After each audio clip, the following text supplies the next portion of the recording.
Muy buenas tardes a todos los que nos siguen por las redes sociales de Pacífico Televisión y Advent Los Ángeles. Queremos dar la bienvenida a todos los que nos van a dar también una respuesta y pauta pregunta por las páginas de las redes sociales.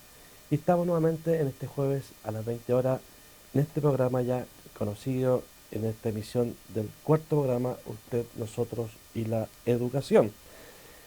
Como todos los jueves tenemos invitados de lujo y hoy día no es menor, tenemos un invitado súper importante para la Comuna de Los Ángeles y para el ámbito de la educación.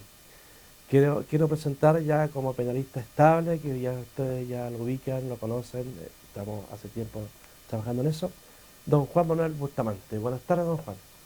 Un agrado poder estar acá como cada jueves, ¿ya? Siempre la idea de promover cosas interesantes, ideas interesantes a partir de los invitados que tenemos, ¿ya? Y complacido, por supuesto, de estar acá con nuestro concejal, don Patricio Pinilla Valencia. Claro que sí. Sí, perfectamente. Ya lo anunció ya don Juan Manuel Bustamante, nuestro invitado que tenemos hoy día. Don Patricio Pinilla Valencia, abogado, quien junto con ser en la actualidad concejal por la Comuna de Los Ángeles, es además encargado de la unidad jurídica de la Inspección del Provincial del Trabajo del Biobío. Junto con lo anterior, el abogado Pinilla ha sido consejero regional por 10 años, profesor de Derecho Laboral en la Universidad Santo Tomás, dirigente de pastorales juveniles en las diferentes parroquias de Los Ángeles, especialmente la parroquia de Fátima. Asimismo, sus estudios escolares los hizo en la Escuela Colonia Árabe y Manuel Blanco Encalada. En el Liceo Bicentenario Los Ángeles, ex Liceo de Hombres, en tanto que sus estudios superiores fueron derivados a la Universidad de Concepción. Así que bienvenido a nuestro programa, don Patricio, y gracias por aceptar esta invitación y por transmitirle a la comunidad acá en Los Ángeles la visión sobre el sentido de ser un servidor público. Muchas gracias por la presentación y por la invitación. Agreguemos ahí también casado y 2 hijas, porque sí, también claro. es una dimensión importante que a veces todas esas actividades uno lamentablemente tiende a dejarla un poquito de lado, y el costo que a veces hay que pagar en este Sí. tipo de acciones, me imagino que a ustedes les pasa lo mismo al participar en organizaciones gremiales. Así que no, encantado de estar en este programa, ustedes, nosotros y la educación, y poder conversar un poco de lo que es, no sé, la historia personal, convidado también con las funciones que nos ha tocado desarrollar, Sí. y siempre, por supuesto, con una mirada en el ámbito que ustedes en el que tanto aportan, como es en la educación. Sí, bajo esa misma mirada, don Patricio, vamos a hacer la primera pregunta. ¿Cómo fue que decidió a seguir la carrera de Derecho? ¿Cuáles fueron sus motivaciones sobre el particular? ¿Nos puede contar al respecto, por favor? Sí, mira, la carrera de Derecho, estamos hablando de los 80, Correcto. sí, a mediados de los 80 y ya un poquito pasadito, ya a finales de los 80. No había, uno siempre estaba vinculado al tema humanista, las letras, me gustaba la lectura, ramos como historia, ciencias sociales me generaban mucho entusiasmo. Y en esa época, para ser sincero, no había tantas opciones desde el punto de vista humanista. Por lo menos estábamos hablando de los 80, una época que no había mucho desarrollo de esta área. Lo había habido en Chile, pero bien sabemos que después del año 73 Claro. todo esto acabó. Entonces yo soy como heredero de esa generación. Entré al colegio el año 74 más o menos, entonces justo vine después. Entonces, la verdad que para los que éramos con ese sentido humanista, las opciones eran Derecho, Educación, o Pedagogía, por cierto, y Trabajador Social. No se nos abría mucho más el abanico de opciones. Y yo dije, bueno, a los profesores tenía mucho respeto por ellos, veía su esfuerzo, pero también consideraba que el esfuerzo que ellos tenían y que daban en aquella época, que eran también complejas en el punto de educación, no era valorado por la sociedad. Hay cosas que no han cambiado mucho en todo caso. Sí. Dicho sea de paso. Y dije, trabajador social uno puede ayudar de manera más individual, en cambio derecho, a través del conocimiento de la ley y el aporte que uno puede hacer, a lo mejor podías colaborar de una manera más amplia. Así que opté Derecho en la Universidad de Concepción, que estaba cerca del domicilio, ahí postulé en primera opción, y ahí quedamos con ese sentido, con el sentido de poder aportar el trabajo social que uno venía realizando, pero también de la mirada de las leyes. Me pareció interesante la carrera, no había gran conocimiento, yo también me correspondo a esa generación de jóvenes que somos como los primeros universitarios de toda la familia, o sea, yo no tenía ni tíos, ni hermanos, ni papá que hayan estado en la universidad. Yo era el primero de, no solamente de mi familia, de mis primos que llegaba a la universidad en aquellos años, entonces tampoco había como muchos parámetros para elegir, ¿no? Como que le tincaba por acá. Así que por eso tomamos derecho a la adición y bueno, a la larga estamos bastante conformes porque finalmente la carrera como que te amplía bastante las posibilidades de acción, ¿no? Al margen de la pregunta que tengo que hacerle, ¿había en ese momento un estancamiento del desarrollo humano? A mi juicio sí. Bien. O sea, lo que había era una... A nosotros como alumnos del Liceo de Hombres, por ejemplo, ¿cierto? Que me tocó a mí estar de séptimo a la enseñanza media, había muchas limitaciones en el desarrollo. Yo tuve a veces libros que nos dijeron, léanlo, y después a las 2 semanas nos decían, ¿saben? Que no vamos a poder leer ese libro. Me acuerdo mucho de Hombre Oscuro, de Nicomedes Guzmán. Nicomedes era un autor que era comunista. No. De Pablo Neruda jamás nos hablaron. Lo más que conocimos del premio Nobel fue de Gabriela Mistral. La historia de Chile, a mí la historia de Chile se me terminaba básicamente, no sé, en la Guerra del Pacífico. Como que por ahí andábamos, dábamos vuelta entre la Mapuche, los españoles, la independencia, la Guerra del Pacífico, y después como que el siglo XX no existía desde el punto de vista de la historia.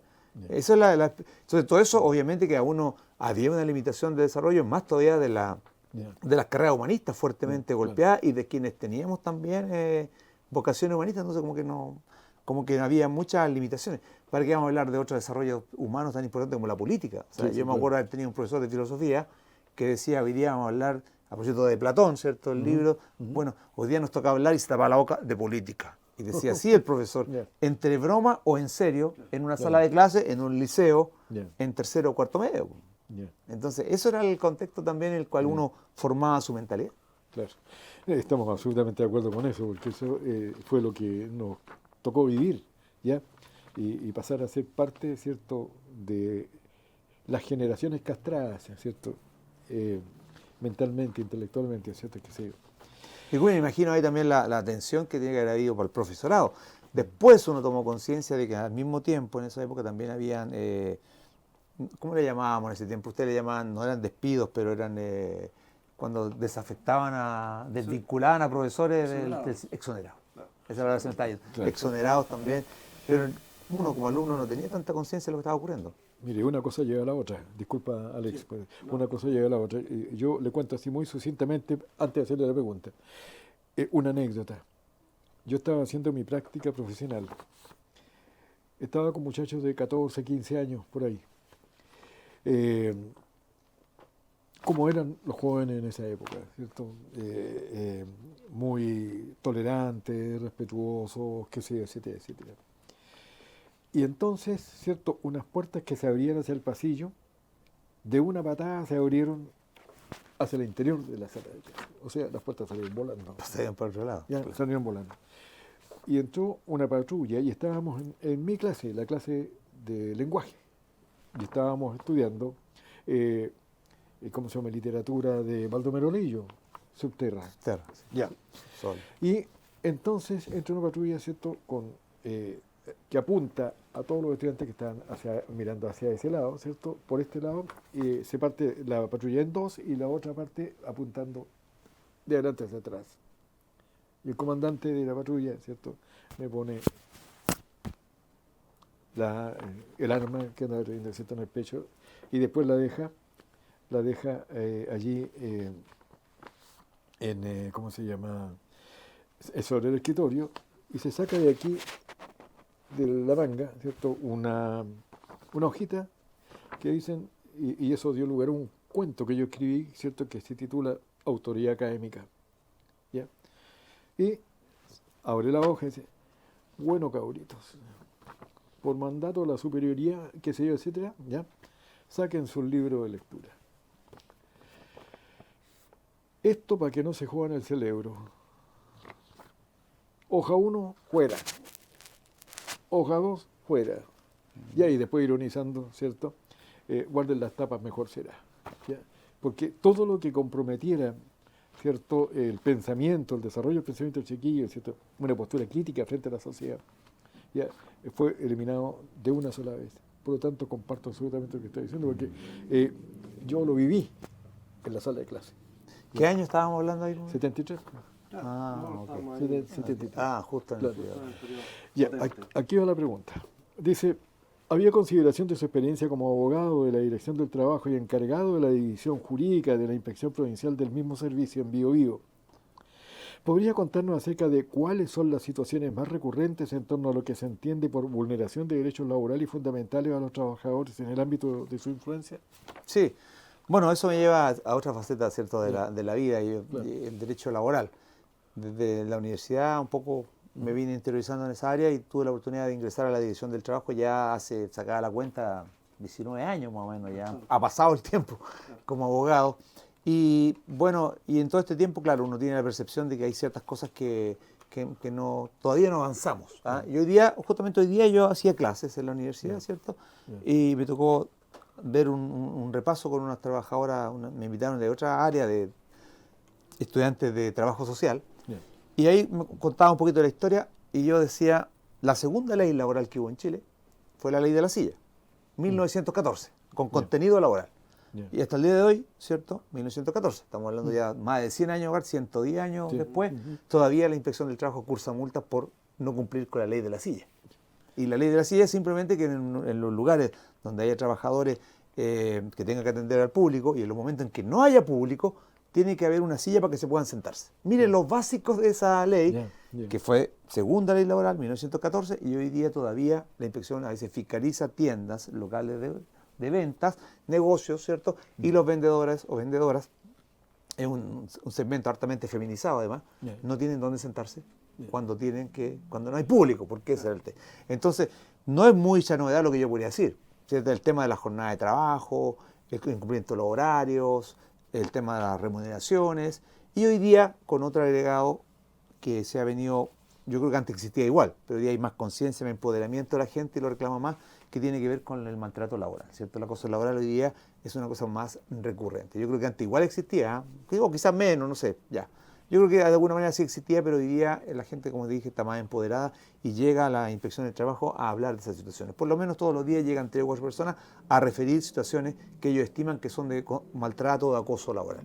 Ahí, por supuesto, que se hace un filtro, se le explica, no todo es acoso laboral, hay temas de clima laboral, estilo de dirección, hay temas de otros aspectos que hay que descartar, pero sí subyace una cultura un poco autoritaria por parte de algunos, no hay que generalizar, algunos empleadores. Claro. Mira, frente a lo que tú estás contando, también cuento una experiencia. Hace pocos días atrás en un supermercado aquí acá, Los Ángeles, me encontré con un amigo, un conocido que trabajaba como guardia a la entrada de un supermercado.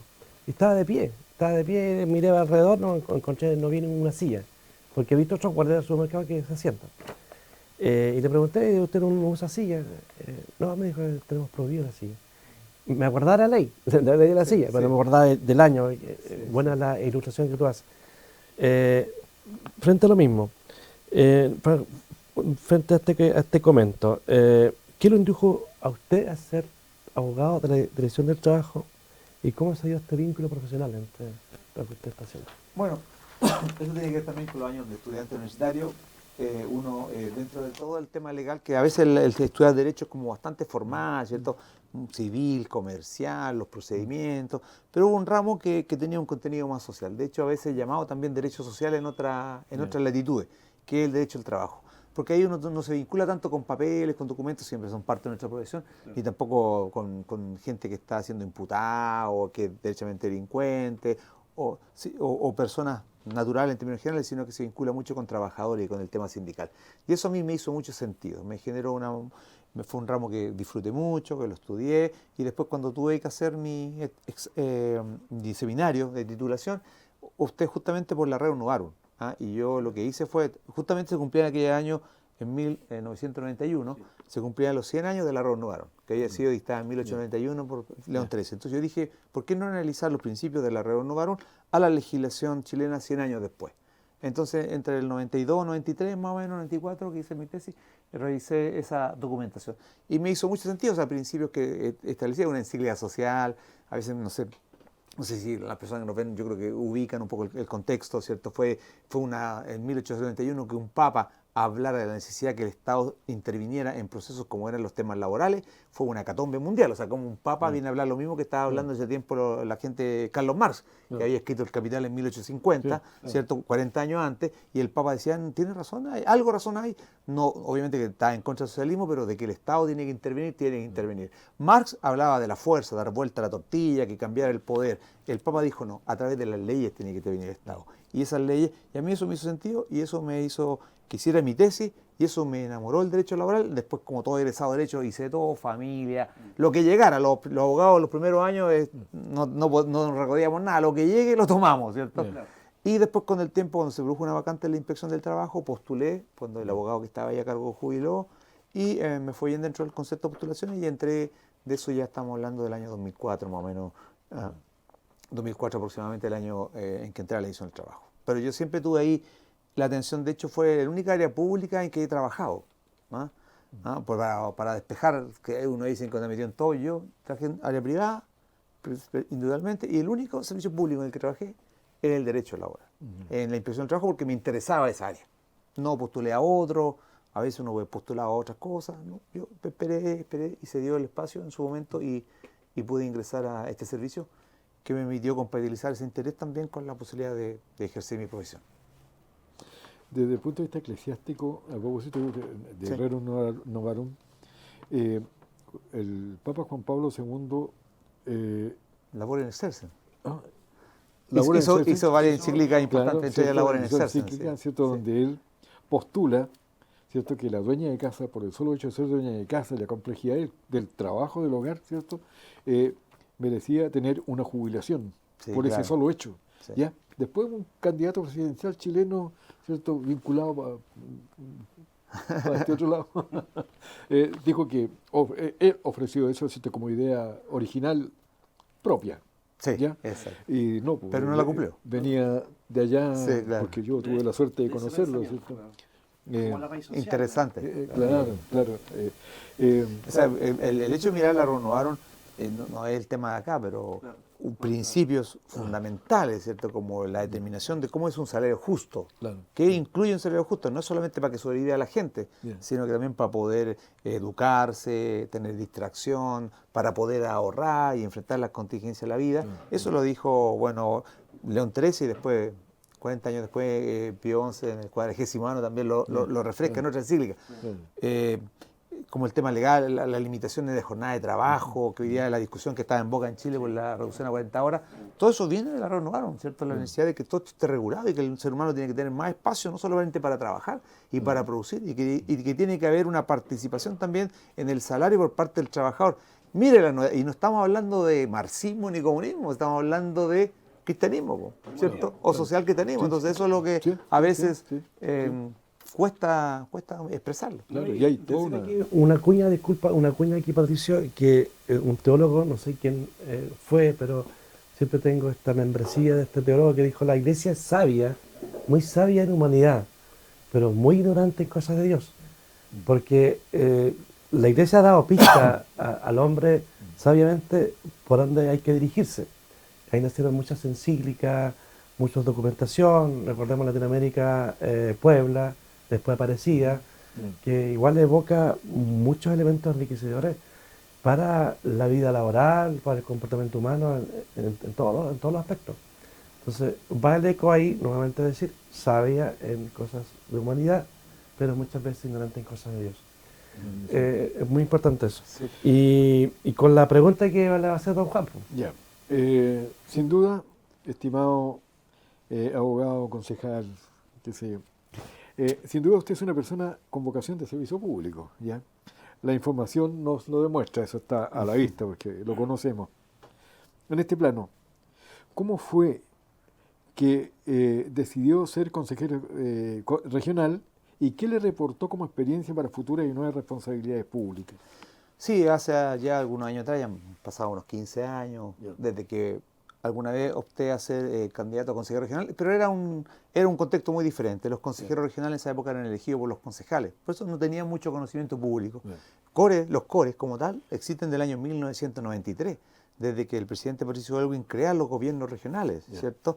Entonces ahí se creó la figura del intendente, presidente del gobierno regional y representante del presidente de la República. Él incluía las dos figuras, ¿cierto? Que recién ahora, hace un par de años atrás, se separaron, ¿cierto? A través de la figura del delegado presidencial, que representa al presidente, y el gobernador regional, que es elegido por la región.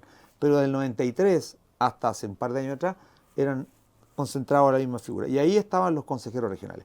En ese tiempo, pero la ley dijo no que sean elegidos por los concejales. Así que yo en ese tiempo participaba activamente en política, tenía esa vocación, ese deseo de conocer un poco el trabajo regional y postulé mi nombre y los concejales, en una importante mayoría de la provincia, de distintas comunas, me respaldaron. Ellos votaban en votación secreta, elecciones por el CERVEL, y ahí elegí uno consejero regional por 4 años. Eso volví a ver, después hubo una segunda reelección, una nueva reelección, y después ya vino el cambio de ley donde los consejeros tuvieron que ser electos por la comunidad, y ahí fui candidato de nuevo, y ahí saqué la segunda mayoría provincial. Pero la experiencia de consejero regional fue justamente eso, conocer la región. O sea, es tan difícil a veces conocer, la institucionalidad pública es tan compleja, a veces cuando uno tiene que explicarle a la gente, si hasta uno se pierde, una cantidad de servicios públicos, de sigla. Por ejemplo, el mismo hecho un emprendedor, alguien quiere hacer un negocio. ¿A dónde tiene que ir? O a Cercotec, o a Corfo, o a FOSI, o se va a la municipalidad, al Departamento de Fomento Productivo. ¿Qué hace ese emprendedor, cierto? Entonces, y cada uno tiene sus reglas, sus focalizaciones, ¿cierto? Entonces lo más importante para mí, junto con la posibilidad de haber servido y haber aportado a la mirada que uno tenía de la provincia, fue también conocer cómo funciona el sistema público. Fue una tremenda, un magíster, un doctorado en la administración pública. Y lo otro también, se genera un trabajo muy colectivo. En ese tiempo, como los consejeros no éramos elegidos por la gente, no teníamos que hacer tanta campaña. Entonces uno podía hacer un trabajo de consejero regional pensando realmente en el bien común de la provincia. Total, no estaba sujeto, y también a largo plazo, porque no estaba sujeto al tema de los votos cada 4 años, ¿cierto? Y trabajamos muy unidos los CORE, y así sacamos proyectos como la avenida Padre Hurtado, emblemática en su momento, casi costó eso casi 15.000 millones de pesos, o sea, era una importante implementación. Toda la avenida, bueno, sobre todo Alemania, Sor Vicenta, todos fueron con convenios entre el gobierno regional y los ministerios de vivienda en su momento. Era una cantidad impresionante de agua potable rural, etcétera. Quedaron en temas culturales, también hubo una importante inversión, pero fue bastante colectivo. Yo creo que uno ahí aprende a que, y termino con esto, que la política, en la política es más importante la persona, lo que está haciendo, lo que ha hecho, lo que puede hacer, que a veces su propia posición e ideología, al menos en temas como vos, consejero regional, como alcalde, concejal.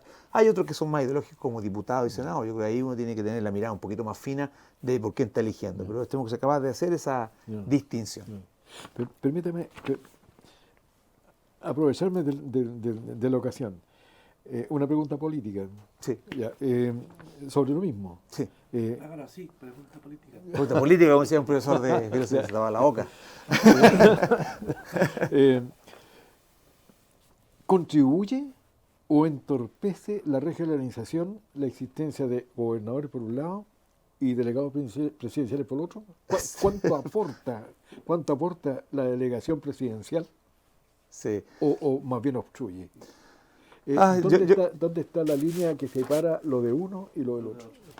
Pues ya, Juan Manuel, Sierra Alex, aquí uno entra para ser directo, ¿cierto? Yo creo que no sirve, que entorpece, limita, que complejiza, hace enredoso todo el sistema que ya lo es en sí mismo, ¿cierto? Ahora uno lo entiende. ¿Por qué lo entiende? Por la mirada histórica, porque el centralismo siempre se ha defendido en Chile, ¿cierto? Desde que en 1829 se pierde la batalla del Ircay, ¿cierto? Y ganan los conservadores contra los liberales que querían, incluso habían generado constituciones federalistas en Chile. Hasta ahí, de ahí para adelante, el centralismo, para qué hablar de la Constitución de 1833, se apoderó de Chile. Los Carreras fueron fusilados por andar alucinando con la idea de la federación. Es que mire, si la batalla del Ircay en 1829 es una tremenda batalla porque perdieron las regiones, perdieron los liberales y los conservadores tomaron el control, y siempre su mirada fue de orden, ¿cierto? De orden, de estabilidad y de centralización. Y de ahí para adelante siempre el centralismo se la ha arreglado para mantenerse vigente. Si íbamos a elegir un gobernador regional que iba a ser elegido por la gente, que iba a tener la legitimidad democrática, ¿por qué no entregarle todo el poder a él? ¿Por qué tenés que dejar también una patita abierta en algunos temas que no son menores con un delegado presidencial? Porque finalmente muchos problemas que el gobernador debe enfrentar dentro de la región no tiene las herramientas para hacerlo. O sea, ¿cuál es el gran problema que tiene hoy día la región? El de la seguridad, ¿cierto? Que no solamente el país, ¿cierto? Y el gobernador regional no tiene atribución en ese ámbito prácticamente, pues, salvo invertir en más cámaras de televisión, pasar plata para que le compren más carros a los policías, mejorar, no sé, alguna cerca y cámara de televigilancia, pero en la estructura macro, las decisiones, en el sistema, en la priorización de las fuerzas policiales y públicas, el gobernador regional no tiene nada que hacer, por ejemplo, ¿no? Y eso es lo que hoy día la gente reclama. Y eso ahí es donde la gente se pierde. Entonces, claro, la pregunta, yo digo, no, yo creo que dejar de hacer las cosas a la chilena media y tomar posiciones un poquito más claras, más definitivas, y que las regiones sean autónomas, incluso desde el punto de vista económico, porque el gobierno regional igual maneja el FNR, no es poca plata, pero el 10% de la inversión pública, el otro 90% sigue decidiéndose en Santiago. Van saliendo un montón de temas de la conversación. O sea, uno y otro. Pero no le puedo quitar el espacio a mi amigo. Ahora nos vamos más al ámbito micro, su rol. Nos vamos a la otra pregunta, que la otra pregunta ya como que la ha ido contestando en esta conversación, que ha sido muy provechosa para que la gente que nos sigue, porque también nos ilustramos históricamente de los pasos también de la política, y que mucha falta, lamentablemente, hace falta en nuestros colegios, sobre todo en secundarios, la educación cívica, que está ahí manqueando hace varios años. Mira, tú eres concejal de la comuna, ¿ya?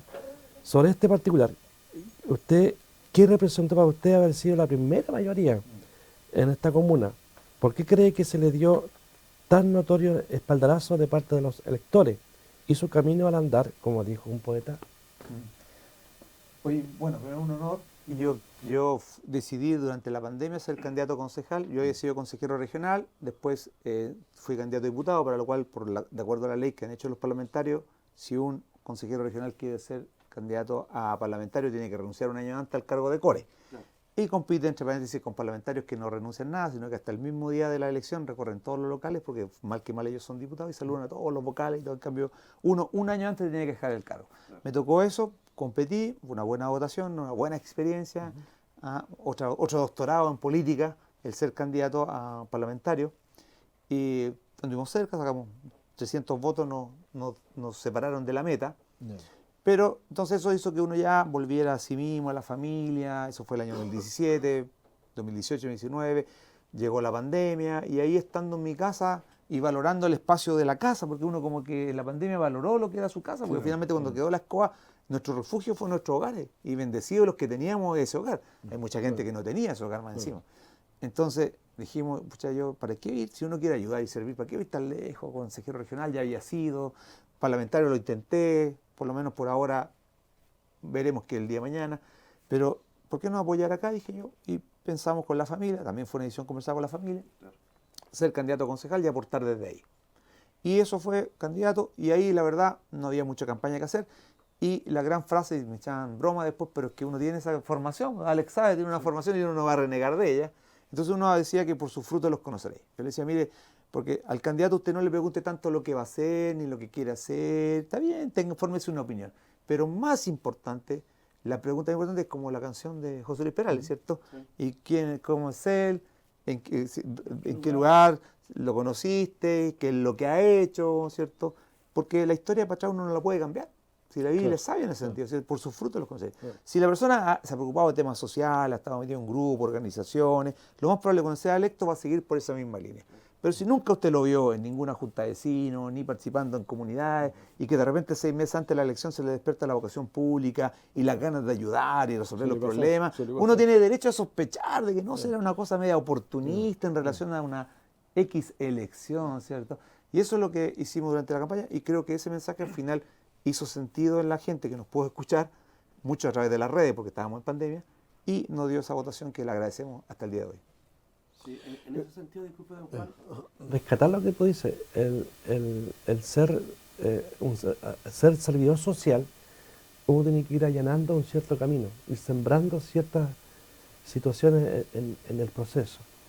Y como dice la frase aquí, el andar uno se lo va haciendo y la gente lo va observando y justificándolo, para sí o para no.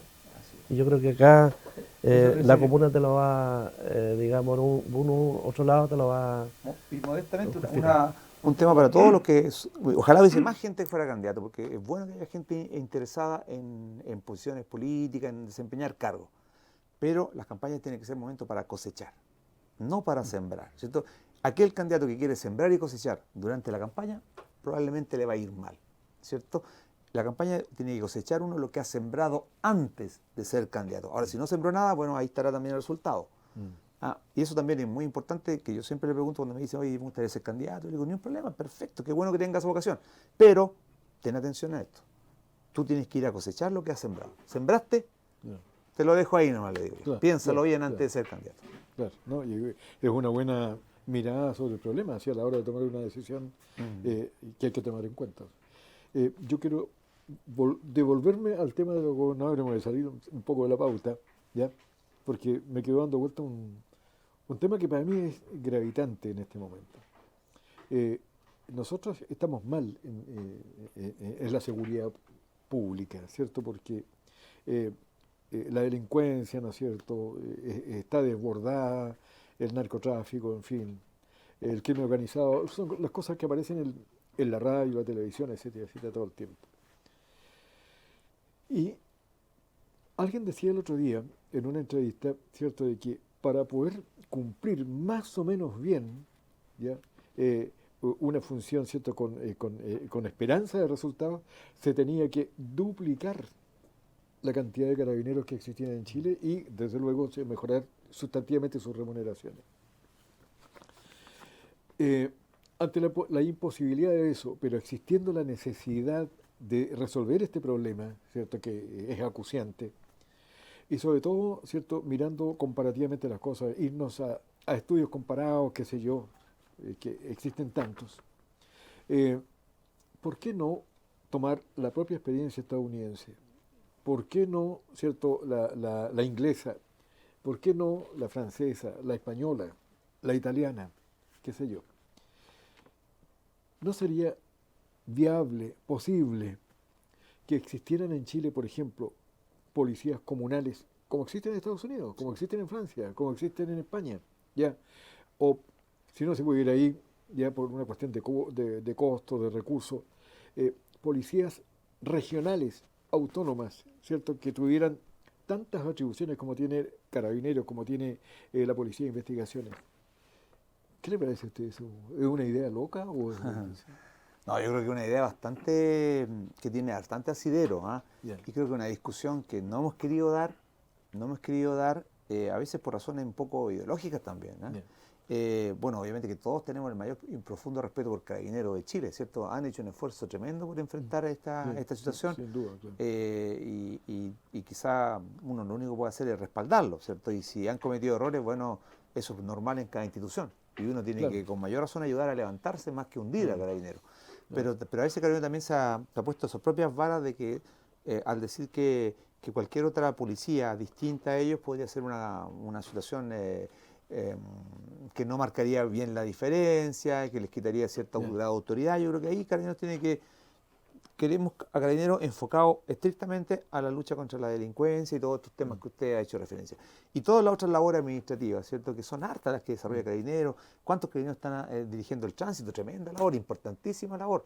Pero también una policía de otras características, que puede ser regional o municipal, las dos opciones están abiertas, perfectamente podría desarrollar ese tipo de situaciones, o las notificaciones, los controles de medidas cautelares. ¿Cuánto tiempo y horas de Carabineros están solamente para ir a las casas de la gente que tiene la orden de detenciones cautelares o tenés que firmar una vez al mes? Entonces, labores, a lo mejor no las puede hacer cualquier hijo vecino porque también tienen su riesgo, pero es harto menor que el de enfrentar a la delincuencia. Entonces uno podría también generar espacio y así profesionalizar de mejor manera a Carabineros, porque otro de los temas que tenemos con Carabineros es que, verdad, les pedimos mucho y a veces les entregamos poco.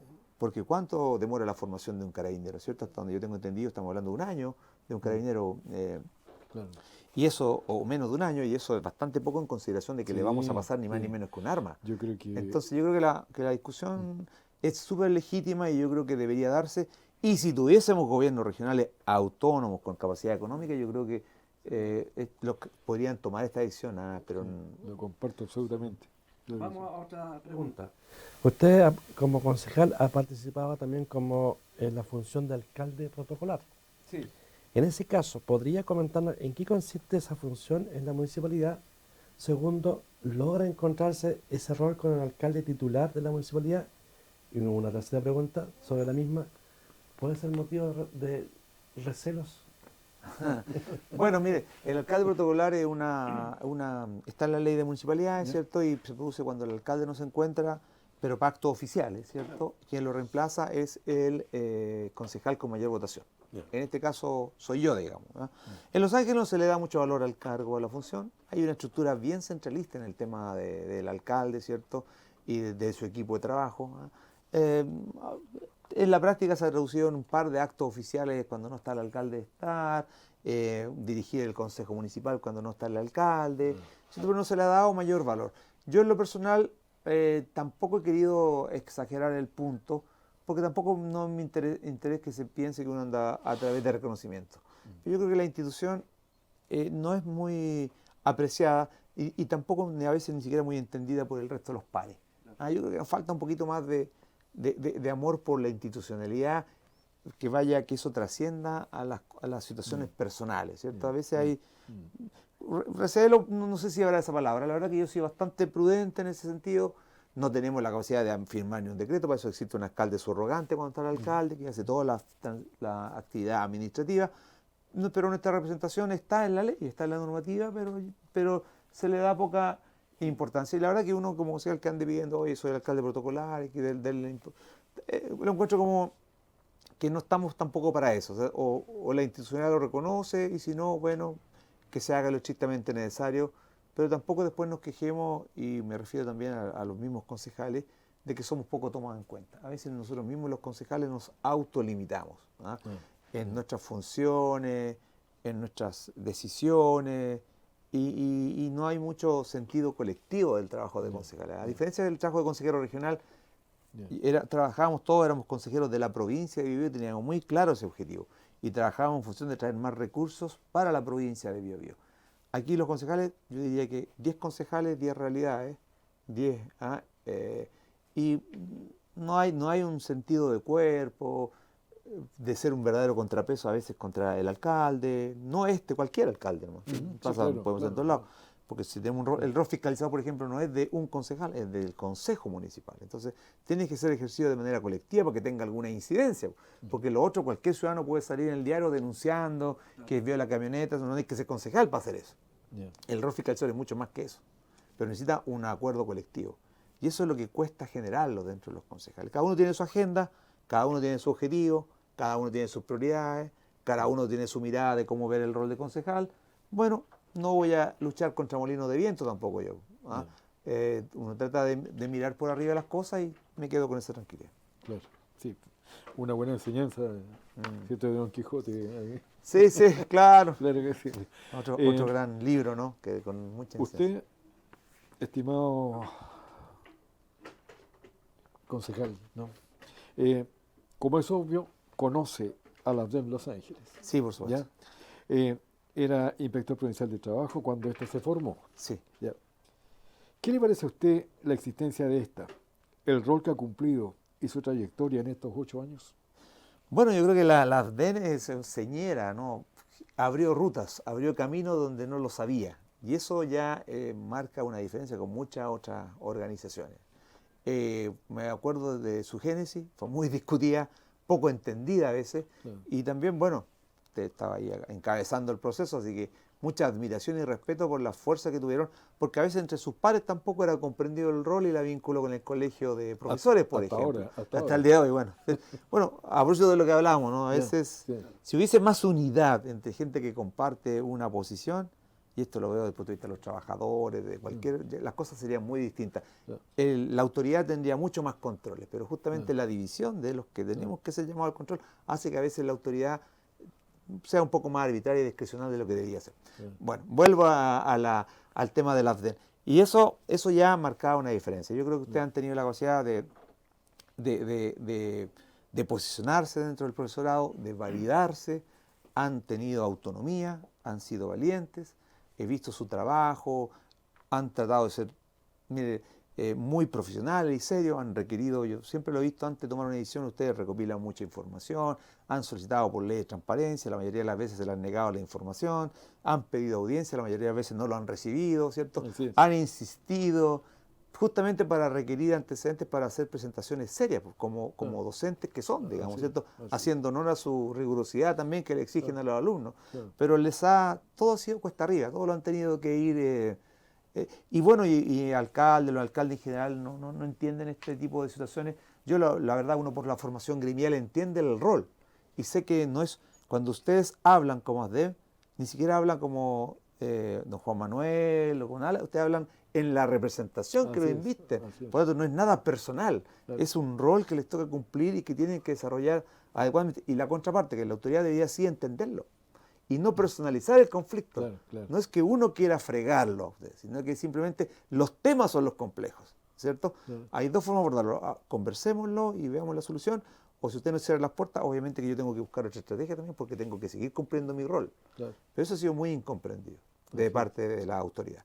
Y yo eso también hago un mea culpa. Yo soy concejal hace 2 años ya y no hemos podido cambiar ese escenario. Bien. Lo hemos planteado en la intervención de los concejales. Los concejales, 30 segundos, los concejales, mire, esto le digo a los ciudadanos y a los vecinos, los concejales somos vecinos quizás con un poquito más de voz, con más voz que ustedes nomás, pero no tenemos, la única obligación que tiene el alcalde es escucharme, y el funcionario municipal también, pero no hacerme caso. Él no tiene ninguna obligación de hacerme caso, salvo en aquellos temas que la ley dice que necesita el acuerdo del consejo, que la mayoría son económicos, licitación, adjudicación y cosas de ese tipo. ¿Ya? En el resto yo puedo proponer, hablar, el alcalde me escuchará, pero si no le hace sentido, no quiere hacerme caso, estoy fregado, digamos, ¿no es cierto? Cumple con su rol en escucharme. Y es por eso también uno se siente un poquito limitado en eso. Mira, interesante lo que nos dice Patricio frente a lo que tú nos acabas de decir, y también para que quienes nos escuchan, nos ven, puedan también ir reflexionando y discerniendo el rol que cumple a veces un concejal o un dirigente social, en este caso nosotros como dirigentes de ASDEM, que lamentablemente, no sé si será el resto de Latinoamérica, pero por lo menos aquí en Chile somos muy jerárquicos. Y al ser muy jerárquicos, los mandos medios quedan vetados, quedan absolutamente ahí. Se le puede escuchar, pero no, como tú dices, no hacer caso. Entonces, y esto pasa en toda medida transversal, en la política, también pasa en los macrosistemas y los microsistemas. Y es lamentable porque un ciudadano cualquiera puede decir algo que le parece justo y reclamar, y la autoridad se desentiende o lo entiende mal, o por su reputación interna o su poder, digamos, provisorio que tiene, lo veta, lo cuestiona o simplemente envía emisarios para que esa persona se calle pronto. Y eso es lo triste. Lo triste es que en pleno siglo XXI, con mucha tecnología, que vivamos cosas, digamos, muy exageradamente medievales en cuanto a escuchar a las personas. Y eso pasa a todo nivel. Si el que llega al poder le pasa absolutamente lo mismo. Y por eso es que nosotros como ASDEM nos hemos sentido vetados por la autoridad. Y nos hemos sentido de repente que no nos escuchan. Nos ven como las ovejas negras, nos ven como los versuvianos de acá, de la comuna de Los Ángeles, nos tildan como los enemigos, nos tildan como una asociación que está siempre buscando el ojo negativo de la autoridad o de la gente que está gobernando la comuna, pero también las de Los Ángeles ven muchas cosas positivas de la autoridad y que también nosotros lo hemos dicho, lo hemos recalcado. Hay tantas cosas que ha hecho este alcalde o el otro alcalde o los jefes DAN, qué sé yo, y nosotros lo hemos reconocido porque va en beneficio de nuestros asociados, nuestros profesores, nuestros docentes. Pero cuando vemos una vulneración, nosotros los representamos a ellos, porque esa es nuestra misión.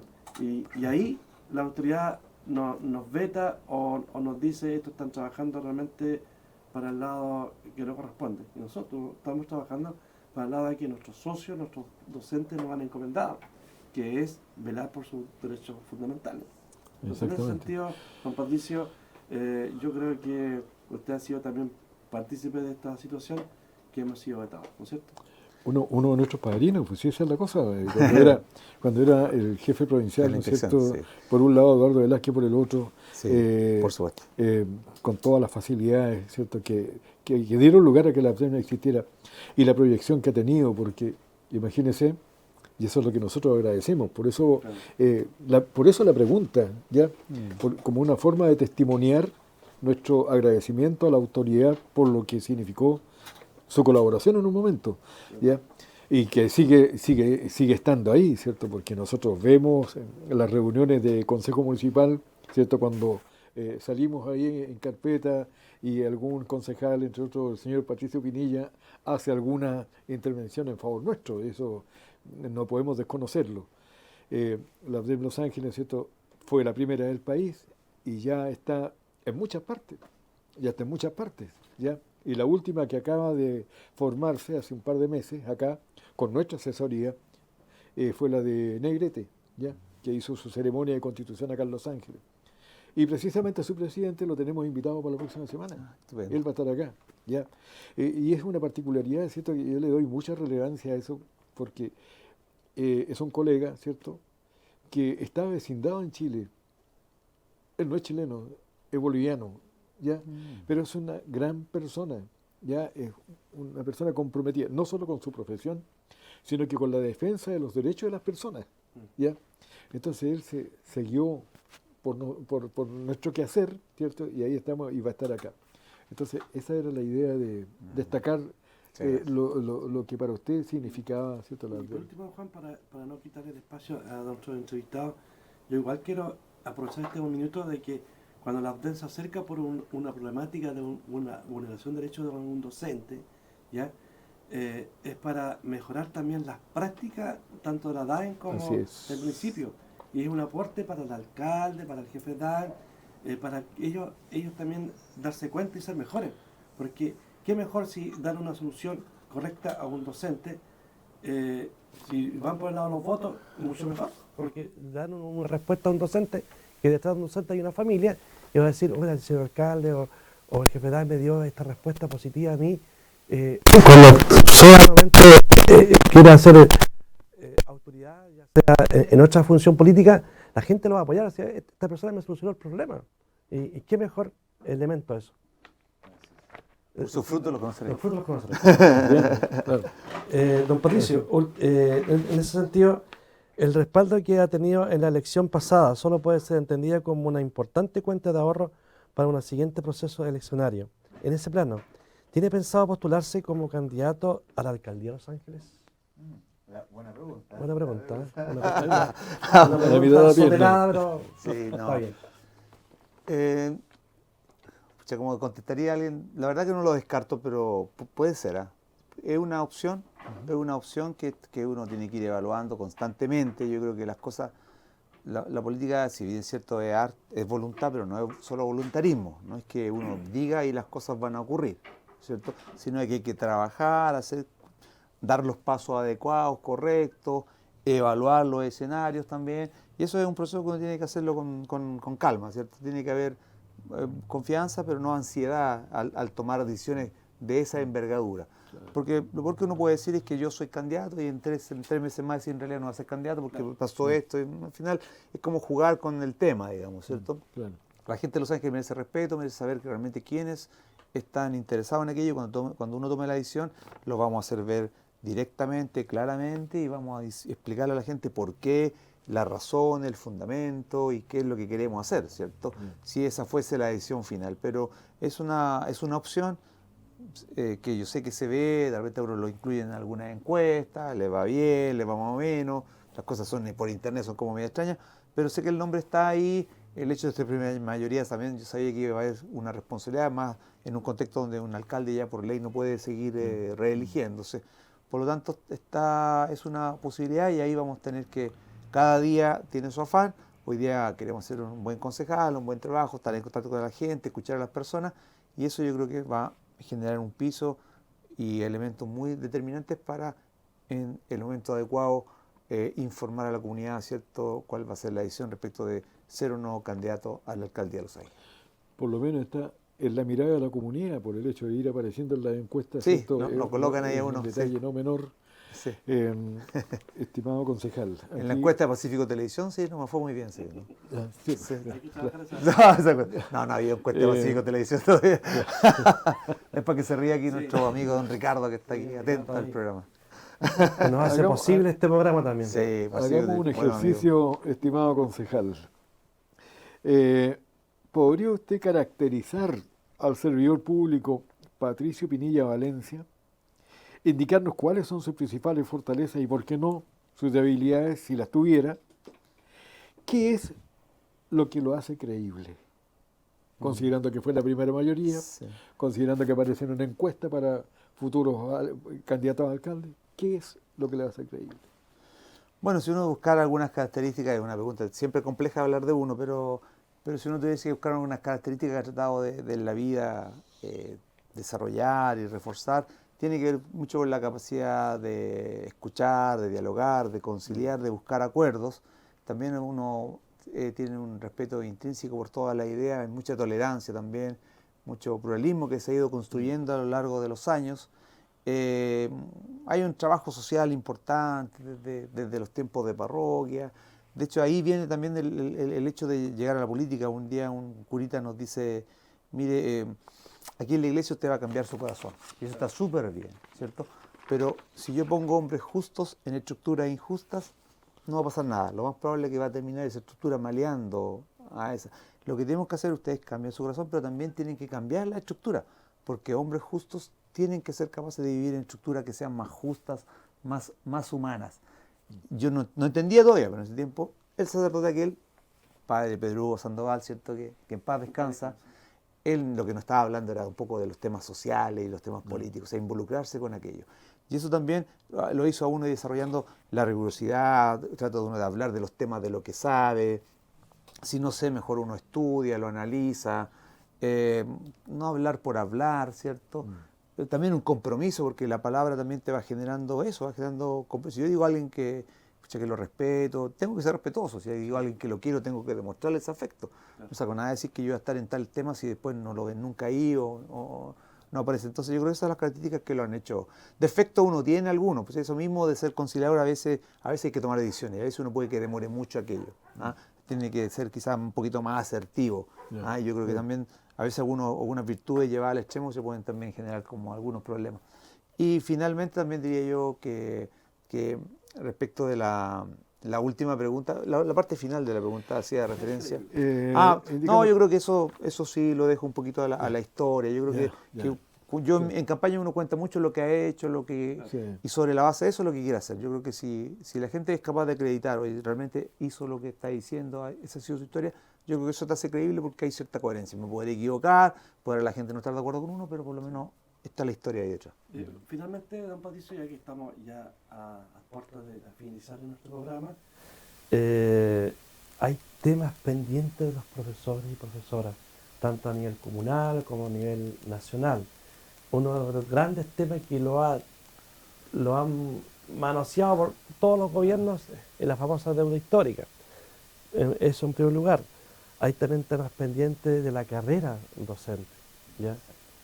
Hay poco entusiasmo, poco encantabilidad de los jóvenes para matricularse a la carrera docente. También están los bajos sueldos. Una carrera docente que ha terminado una doble evaluación, pero todavía quedan incógnitas allí. Hay muchas cosas que los profesores, Chile, el Estado, se le debe, porque no hay una vocación en este país o en el mundo que no otorgue otra vocación. Todas las personas pasamos por nosotros, pasan por el profesor. No se cimenta otra vocación si no pasa por el profesor. ¿Cómo lo ve usted, don Patricio? ¿El Estado chileno aún al debe del profesorado? Bueno, lo decíamos al principio de la conversación, ¿cierto? Ahí yo recordaba también una de las lecciones porque yo en algún momento dado, si bien me gustaba el tema de la pedagogía, la educación, el conocer, el estudiar, decidí no estudiar eso y opté por leyes, porque uno veía que no había un valor, no había un reconocimiento social a la labor que tenían los profesores, ¿cierto? E incluso a veces de los propios compañeros. Con el tiempo, cuando pasan los años, uno como joven, pucha, se acuerda de los profesores y piensa, al igual que con los padres, pucha, ¿qué razón tenía? ¿Por qué no le hice caso? ¿Por qué no, cuando me dijeron tal cosa, en realidad por ahí tenía que ser el camino? Pero uno cuando es joven es porfiado, cree que se la sabe toda, no valora. La juventud tiene tantas cosas maravillosas, pero tiene algunos pequeños problemas, ¿cierto? No sé si se llaman los defectos. Y eso también hoy día persiste. Ahí usted, Alex, ha puesto varios temas. Yo sigo viendo, agregaría también el agobio laboral. Sigo todavía en un contexto mucho más demandante, mucho más complejo, alumnos complejizados, ¿cierto? Familias que no están cumpliendo para nada su rol de formación en valores, y toda esa pega se la dejan a los colegios. Al final, ¿qué le vamos a pedir a los profesores, cierto? Y ellos tienen que recibir un poco lo que ha sido el resultado de nuestra propia sociedad, ¿cierto? Y tratar ahí de enderezarlo, pero le entregamos toda la responsabilidad de construir una sociedad más adecuada, llena de valores, principios, a los profesores, y eso no es posible porque las familias hemos renunciado a esa labor. Y eso también debería, por último, ser compensado con condiciones laborales adecuadas, mínimas, y para que puedan, por último, ya si no vamos a hacer nosotros como familia, o sea, hacer nuestro rol, y el Estado también entrega a los profesores esa tremenda tarea, bueno, démosle la herramienta, ¿por cierto? Démosle las condiciones, el respeto, lo que usted ha señalado, ¿cierto? Las condiciones. Y además, asumamos también esas deudas que tenemos, que son vergonzosas. Cada día que un profesor fallece en cualquier parte de Chile, ¿cierto? Y que fue víctima de aquel despojo que se produjo en aquella época, debería ser un dolor en el alma, una llaga que es difícil cerrarla, ¿cierto? Si todavía quedan algunos profesores con los cuales uno puede reparar, bueno, hagámoslo ya. Esperanza tengo que el presidente Gabriel Boric ha dicho que él lo va a hacer. Yo espero que así se cumpla. Bien, don Patricio, como estamos allá a punto del programa, terminamos con el libro que nos va a presentar don Juan Manuel Bustamante y palabras finales de don Patricio antes de despedir. Voy a ser bien breve para darle la oportunidad a nuestro invitado, porque la idea es que él sea la persona que se luzca, ¿cierto? Esa es la idea. Pero, está difícil eso. Pero nuestro presidente me tiene a mí encomendada la tarea de, ¿cierto?, presentar un libro cada semana. Bueno, en esta oportunidad, a propósito de neurociencias, ¿cierto?, y de todo lo que está en boga, ¿ya?, que tiene sus bases en todo el conocimiento anterior, porque no hay conocimiento nuevo, ¿cierto?, que haya nacido, ¿cierto?, por sí mismo, qué sé yo, sino que cada nuevo conocimiento es una herencia que se tiene, ¿cierto?, de aquello que se hizo con anterioridad. Así que hablar de la neurociencia significa hablar hoy día, ¿cierto?, de todo lo que antes se había conocido al respecto, ¿cierto?, en lo que dice relación con la estructura, funcionamiento del cerebro, desarrollo, qué sé yo, del pensamiento, etcétera, etcétera. Un libro, ¿cierto?, interesante para las personas que ya entramos en unos cuantos años más, ¿cierto?, que el resto de las personas, y se titula Salud cerebral durante el envejecimiento. Es una situación inevitable, ¿ya? Todos, por lo menos yo en lo personal, ¿cierto?, he vivido cada etapa de mi vida conforme lo que esa etapa representaba. Hoy día soy un adulto mayor, ¿ya?, y quiero representar la voz, ¿cierto?, de todos aquellos adultos mayores que existen en esta sociedad, ¿ya?, tan abandonadas, ¿cierto?, como los menores en Chile, ¿cierto?, que los adultos mayores realmente estamos abandonados, ¿ya? Y quiero recomendarles este libro precisamente, ¿cierto?, para tener una mejor vejez. Salud cerebral durante el envejecimiento. Y aquí el médico, ¿cierto?, Steven Simmons, ¿ya?, nos entrega formas de ir evitando que este envejecimiento se vaya traduciendo también en pérdida de capacidad de pensamiento, en pérdida de desarrollo de ideas, ¿cierto?, de modo que nos mantengamos lo más lúcido posible, ¿cierto?, hasta lo más avanzada que sea la edad que lleguemos a tener. Cuando ya pasamos los 50, los 60, ¿cierto?, estamos en el último quinto, en el último sexto, o el séptimo, o el octavo de nuestra existencia. Y de lo que se trata, ¿cierto?, es de estar en las mejores condiciones posibles. Y si nuestro cerebro está resguardado, si nuestro cerebro está cuidado, ¿ya?, vamos a tener un mejor pasar, ¿ya? Y la lectura, y la buena lectura, y sobre todo este tipo, una especie de manuales, ¿cierto?, para ayudarnos nosotros mismos, son valiosos y por lo tanto, ¿cierto?, lo recomendamos. Salud cerebral durante el envejecimiento, de Steven Simmons y otros, porque son un equipo, ¿ya? Sí. Muchas gracias, don Juan, por la presentación de este libro. Y no es menor la neurociencia que está fuertemente en educación, y también la guía que la semana pasada presentaba en el programa sobre inteligencia artificial. Dos palabras finales, don Patricio, para despedirnos. Un mensaje a la Comuna de Los Ángeles y un mensaje al profesorado de la Comuna de Los Ángeles.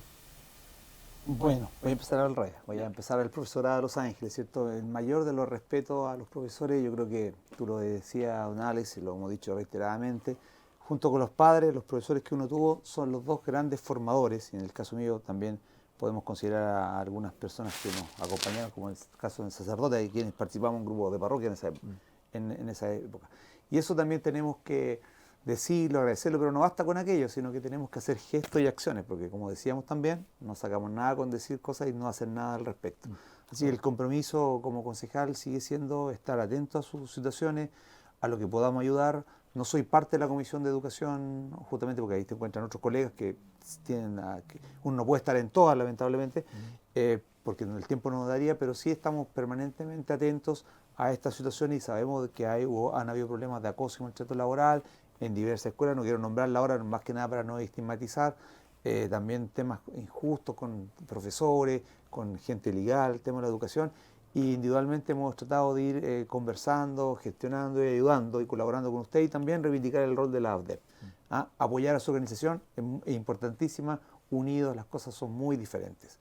Y a la comunidad, bueno, el día de ayer, era 7 de junio, me tocó participar en un acto en la Plaza Ricardo Silva Arregada, una plaza que está en el sector de Villahermosa, y Ricardo Silva Arregada fue un angelino que participó en la toma y asalto del Morro de Arica.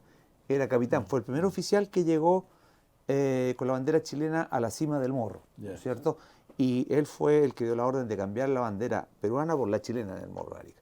Y además fue, y eso típico un angelino, fue el que detuvo, porque en ese momento estaba produciendo una tremenda matanza en la cima del morro por parte de los chilenos a los peruanos. ¿Por qué? Porque había sido sangriento los 55 minutos de carrera hacia el morro sobre minas. Explotaron muchas minas y los soldados chilenos veían cómo las minas iban destrozando a sus camaradas, ¿cierto? Entonces eso va generando una sensación de rabia, de adrenalina, que querían solamente venganza. Además que se estimaba en esa época que el usar mina era como poco honesto, digamos, en una guerra que era más bien confrontacional. Eso, y llega Silva Arregada, detiene eso y logra salvar a muchos peruanos, y entre ellos un argentino, Roque Sáenz Peña, que después sería presidente de la República Argentina en 1910, que estaba peleando por el bando peruano ahí en el Morro de Arica. Entonces, eso es el ciudadano angelino. No es por nada, pero lo estaba haciendo. Lo estaba haciendo, ¿cierto? Y estaba peleando, digamos, pero ya estaba rendido, se habían rendido ya. Entonces, yo digo, ahí está un poquito la identidad del angelino, ¿cierto? Conciliador, capaz también de ser valiente, fuerte, pero también buscar la ponderación. Yo creo que eso es la mirada a la ciudadanía angelina. Reconocer nuestra historia, conocerla. No somos la ciudad que está al sur de Chillán o al poniente, no, más bien al oriente de Concepción. Somos una ciudad que tiene historia, que hay mucho que mostrarle a las futuras generaciones y tenemos que querernos un poquito más. Es el compromiso, es la invitación a conocer la historia, porque también eso nos va a aprender a enfrentar de mejor manera los múltiples desafíos que tenemos hacia el futuro, mirando ya a los 300 años de Los Ángeles, porque en 15 años más vamos a cumplir 300 años desde que se fundara nuestra comuna. Qué bueno. Que no es menor. Buen punto, buen conversatorio, y como siempre los jueves se nos hace muy poquito el tiempo. Así que agradecemos a Pacífico Televisión por esta instancia, a Del Los Ángeles, y nos estaremos viendo el próximo jueves con un nuevo invitado en Usted, Nosotros y la Educación. Chao, adiós. Hasta luego, muchas gracias.